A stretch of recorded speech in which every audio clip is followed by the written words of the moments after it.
I can say that having too much happening at the same time can get really confusing. Some games try advanced mechanics and pull it off, others need a bit of a fixing. So where does Red Rogue Sea land? Red Rogue Sea is a turn-based strategy deck builder roguelike that's trying to do something different. And honestly, that's refreshing, because let's be real, in the last few years most deck builders are just Slay the Spire clones with minor tweaks. Here the devs made deck building just one part of the game, not the main core. On top of that, the whole game is done in pixel art, which gives off retro vibes. It reminded me of a bit the old game Corsairs, which I've got great memories of. But Red Rogue Sea definitely adds more complexity. In the game you are the captain of a ship and its crew. You can join one of the 9 factions, although in the demo I played, only 2 were available, and just 1 was playable.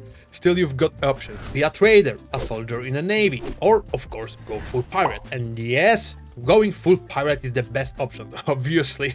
The game shows your ship from a top-down view, whether you are at sea visiting a port or fighting near a fort. Ports are where you recruit crew, buy supplies, trade wars, and get quests. Supplies are important since you need them to safely travel between points of interest on the archipelago map. Once you're ready, you pick up your next destination and face whatever fate brings. Ships have 2 layers. The first is the main deck, where the most of the action happens. But you can also move crew below deck before fights. Why send people down there? Sometimes they can help fix leaks or put out fires, but honestly, that doesn't happen too often. Most of the actions is on the upper deck. Your ship comes with cannons, harpoons, a steering wheel, and other stuff like barrels. You can place crew members next to these objects for different effects. For example, put a unit near a cannon and you will be able to shoot. Simple. Same with the harpoon. It lets your crew board enemy ship or building. There are even special types of cannons, like fire-breathing ones, that set things on fire and do extra damage. You can also place crew near the wheel or barrels. The wheel increases your ship's maneuverability, shown as percentage, and the barrels lets you try to repair the ship, which is helpful if the things go downhill fast. Now the core mechanic is split in 2 phases, movement and action. Each unit can move 5 tiles by default, but here's where it gets tricky. There is no clear info on which phase you are in. It's easy to forget or get confused, especially early on. Sometimes units just don't move at all, even when they look like they should. Green means they are ready to move or act, yellow means they've moved, and red means they are done for the turn. But the game doesn't always explain that well. And now, the cards. I like the builders, but here the cards are more annoying than helpful. Every turn you draw 5 cards. This defines what actions you can take. In theory, it sounds cool. You might get a card to repair the ship, put out a fire, or fire a cannon. But in practice, if your ship's on fire for 2 turns straight and you don't draw a single card to fix it, it's super frustrating.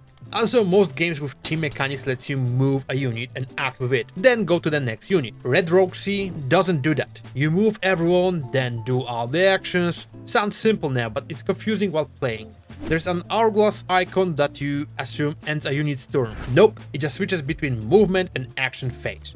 To end your turn, you have to wear out your crew, either by using actions or by discarding cards. Yeah, seriously, if you discard a card, it tires out a crew member, which sucks if you are trying to save your hand for next round, because you can't. New cards will replace your hand anyway. Another problem, switching between the ship's 2 layers is awkward. You have to manually click the stairs to see below deck or the enemy ship's interior. The game never tells you how, and the UI, the cards take up a huge chunk of the screen, hiding your ship and crew. You have to close the card panel just to see what's going on. Why not just make the UI smaller? Movement limits are also frustrating. It takes forever to get your crew into position, and even then, if you don't have the right card, you can't do anything useful. And I'm not the only one saying this. A lot of players agree. The mechanics feel clunky. You are limited by movement, limited by cards, and you are constantly juggling things that don't need to be this complicated. Sure, you can customize your deck before fights, set up cannons, types, and choose your strategy, but the card system still feels more like an obstacle than a fun part of the game. There are many games with deep mechanics, but they are clear and simple in terms of user's experience. Red Rogue Sea needs to clean up the flow and interface.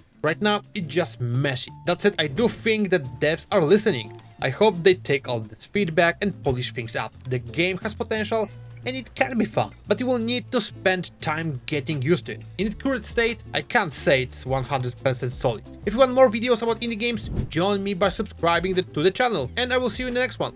Bye!